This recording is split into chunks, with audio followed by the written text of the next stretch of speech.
Fala galera, aqui é o Moa e hoje a gente falar como que a troca do Blake Griffin pode contribuir ou não para o Brooklyn Nets. E como todo mundo já sabe, depois de um buyout aí do Pistons com o Blake Griffin, o Brooklyn Nets conseguiu trazer o Griffin aí para contribuir com o Big Three que já existe no Nets, do Harden, o Irving e o Kevin Durant.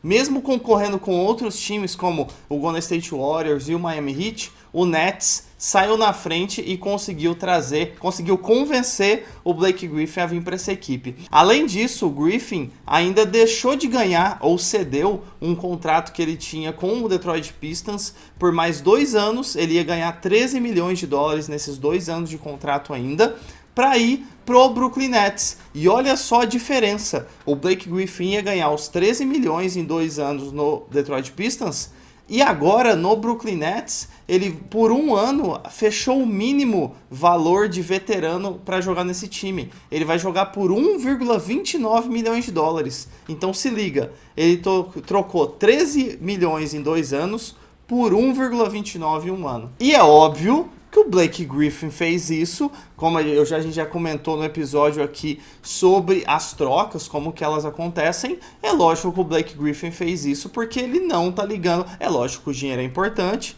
mas no momento da carreira dele ele não tá ligando tanto para isso. Ele quer se juntar a uma equipe que dê espaço para ele jogar e, além disso, uma equipe que tem a chance real de levar o título, que o Blake Griffin ainda não tem esse título da NBA.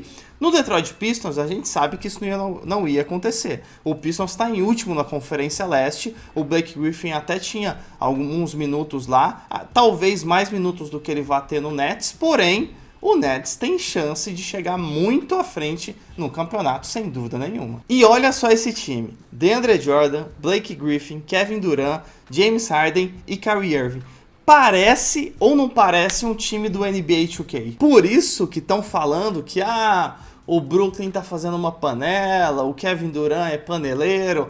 Sobre panela eu vou fazer um outro episódio só falando disso, mas vamos falar sobre o Blake Griffin, o que ele vai agregar nessa equipe. Uma das coisas que eu acredito que o Blake Griffin vai contribuir muito para essa equipe é que ele é um ótimo passador. Então um pivô, ala pivô ali, que é muito bom passador, é raro na NBA, como por exemplo o Jokic. A gente vê que tanto que ele é um dos candidatos MVP, né? Sem dúvida nenhuma. Além dele ser um ótimo pontuador e um ótimo pivô, ele é um ótimo passador também, na casa de 8, 9 assistências por jogo, o Jokic. O Blake Griffin não chega nesse número de assistências do Jokic, porém, ele ainda tem uma boa visão de jogo e é um ótimo passador. Então, um time que você vai ter Durant, Harden e Irving, é fundamental ter um jogador ali embaixo do garrafão que passe muito bem a bola. Às vezes ele vai estar fechado, por exemplo, se o Nets jogar contra o 76ers. O Embiid fecha ali a visão dentro do garrafão do Blake Griffin. Como ele é um ótimo passador, ele vai poder distribuir o jogo de uma maneira muito boa para os outros 3 jogadores, que é o Big Three aí do Brooklyn Nets.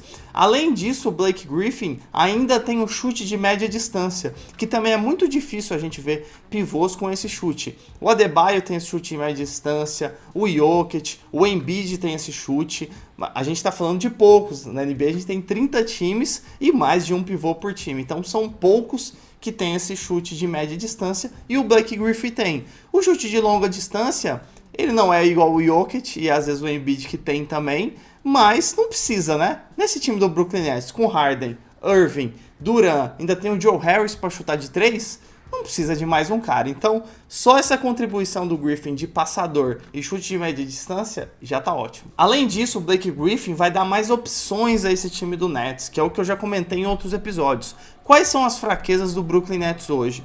Não ter banco de reservas e a defesa. E o Blake Griffin, é lógico, se ele atuar bem, o que todos esperamos, ele vai contribuir na defesa e ele vai ser um jogador que vem do banco. Depois da perda do Jarrett Allen pro Cleveland, o Brooklyn acabou perdendo muito nisso, principalmente tanto na defesa como principalmente do banco. E agora, para mim, o Blake Griffin não vai ser titular. Ele vai vir do banco inicialmente, porque ele tem que pegar o ritmo de jogo e tudo mais. Então, ele provavelmente vai intercalar com o DeAndre Jordan. E essa é uma coisa muito boa, porque ele já tem um entrosamento do DeAndre Jordan na época que eles jogavam no Clippers. Então, para mim, o Blake Griffin vem no lugar do DeAndre Jordan.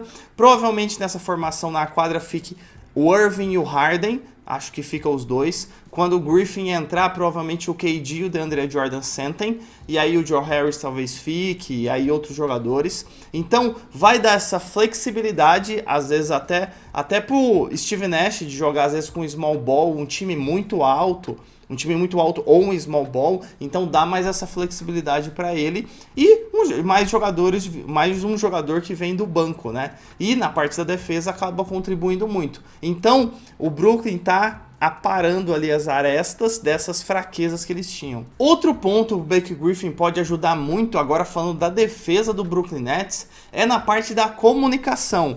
Quem acompanha os jogos do Brooklyn percebe que um dos pontos muito fracos da defesa do Brooklyn Nets é a comunicação. Se a gente vê, por exemplo, às vezes o time que está atacando contra a defesa do Brooklyn, provoca trocas de defesa na movimentação ali do Nets e eles acabam se confundindo. Às vezes o jogador até vai para a bandeja um pouco livre ou vai para um arremesso que não está bem marcado, porque o ataque que está jogando contra a defesa do Nets provoca essas trocas de defesa. E para essas trocas de defesa funcionarem bem, a defesa tem que se comunicar muito bem, tem que estar muito bem treinado. E isso é um problema muito grande no Nets.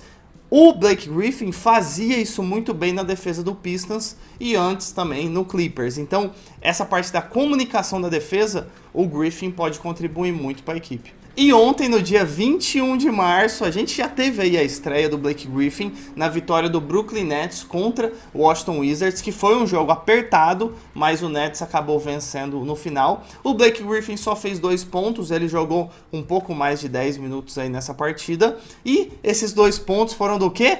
Foi de uma enterrada. Finalmente o Griffin fez uma enterrada, que é uma característica do jogo dele. A gente lembra do Griffin, a gente lembra daquela dunk contest que ele pulou por cima de um carro, as enterradas sensacionais com o DeAndre Jordan lá na época do Los Angeles Clippers. E desde 2019 ele não dava uma enterrada, contas de lesões e várias coisas. E ele, na estreia do Nets, já mandou uma enterrada. Para nossa felicidade, é lógico que eu quero que o Blake Griffin, mande bem demais e volte a ser aquele cara que dá um monte de dunk lindo.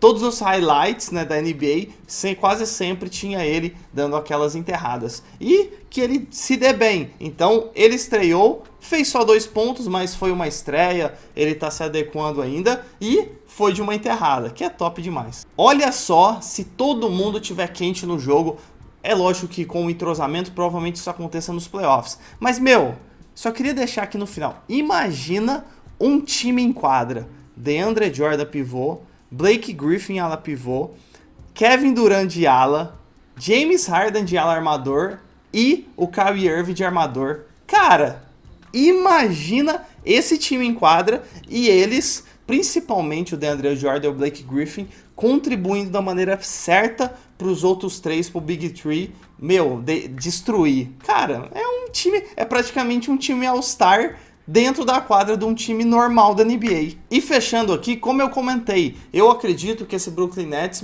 a ida do Griffin vai ser muito boa pro Brooklyn. É lógico que ele tem que contribuir também, ele tem que se desenvolver e jogar bem, mas eu tô apostando muito na ida dele. Realmente agora o time do Brooklyn fica muito mais forte e vai incomodar muito o lado leste da NBA. Então é isso, galera, vou deixar mais 2 episódios aqui para você continuar no canal Rebodunk. Compartilhe esse episódio com seus amigos e com as suas amigas, pra gente disseminar cada vez o basquete aí Brasilzão afora. E se inscreva no canal Rebodunk se não for inscrito, para ajudar a gente aqui a distribuir cada vez mais o basquete.